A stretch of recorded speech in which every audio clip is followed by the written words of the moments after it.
Hello, bachcho. Let's read this question. The question says the low density of ice compared to water is due to option A, hydrogen bonding interaction, option B, dipole-dipole interaction, option C, dipole-induced dipole interaction, option D, induced dipole-induced dipole interaction. The key concept for this question is van der Waal interactions. हमारे पास van der Waal interactions होते हैं. These are basically intermolecular forces of attraction. और ये हमारे पास तीन type के होते हैं. पहला हमारे पास होता है लंडन फोर्सेस, जो हमारा लगता है दो नॉन पोलर मॉलिक्यूल्स के बीच में. जब एक के ऊपर मोमेंटली चार्ज डेवलप हो जाता है तो ये दूसरे पे भी चार्ज आ जाता है उसकी वजह से. इसी को हम लोग बोलते हैं लंडन फोर्सेस. नेक्स्ट होता है हमारे पास डाइपोल डाइपोल इंटरैक्शंस. जो हमारे पास डाइपोल डाइपोल इंटरैक्शंस होते हैं वो वहां पे एग्जिस्ट करते हैं जहां पे हमारे पास जो स्पीशीज है उनके बीच में एक कहीं ना कहीं इलेक्ट्रोनेगेटिविटी का डिफरेंस रहता है.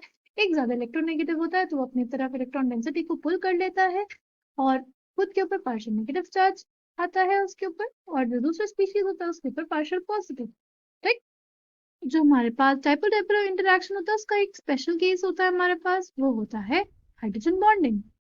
हाइड्रोजन बॉन्डिंग हमारे पास तभी हो पाती है जब हमारा हाइड्रोजन लिंक्ड होता है हमारे मोस्ट इलेक्ट्रोनेगेटिव एटम से, यानी फ्लोरीन ऑक्सीजन और नाइट्रोजन से ही हमारे पास हाइड्रोजन बॉन्ड होती है. राइट. अगर हाइड्रोजन हमारा सपोज फ्लोरीन से जुड़ा हुआ है तो fluorine being an electronegative atom, hydrogen और अपने जो फॉर्म्ड कोवैलेंट बॉन्ड है उससे इलेक्ट्रॉन डेंसिटी को अपनी तरफ पुल करके रखेगा और इसके ऊपर पार्शियल नेगेटिव आएगा और हाइड्रोजन के ऊपर पार्शियल पॉजिटिव.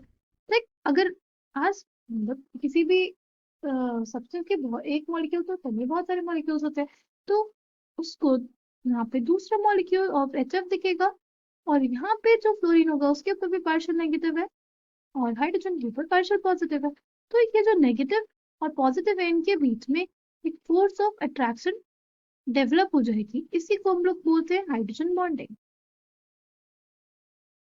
और तीसरा टाइप जो होता है हमारे पास वो होता है dipole induced dipole. Dipole induced dipole हमारे पास होता है जहां पे एक नॉन पोलर मॉलिक्यूल और एक पोलर मॉलिक्यूल के बीच में फोर्सेस ऑफ अट्रैक्शन लगते हैं. लाइक माय क्वेश्चन में क्या पूछा था, माय क्वेश्चन में ये पूछा था कि जो डेंसिटी होती है आइस की वो लो होती है वाटर से. ऐसा क्यों होता है? अगर हम लोग वाटर का स्ट्रक्चर देखें तो हमारे पास एक सिंपल पेंट स्ट्रक्चर होता है, बट हम लोग आइस का स्ट्रक्चर देखें तो हमारे पास वो कुछ ऐसा होता है.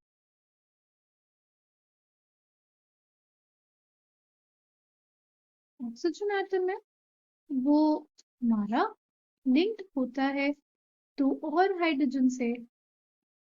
ठीक है. With the help of hydrogen bonding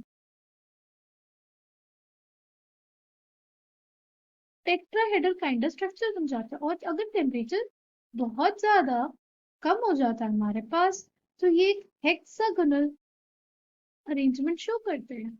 जब ये हेक्सागोनल अरेंजमेंट शो करते हैं उसकी जो डेंसिटी होती है वो बहुत ज्यादा कम होती है.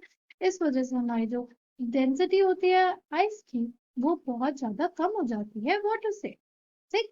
क्वेश्चन में क्या पूछा था, यही पूछा था कि जो डेंसिटी होती है आइस की वो कम क्यों होती है वाटर से. तो इसका कारण हो जाएगा हमारे पास hydrogen bonding interaction. Option A will be the correct answer for this question. I hope you understood it well. Thank you and all the best.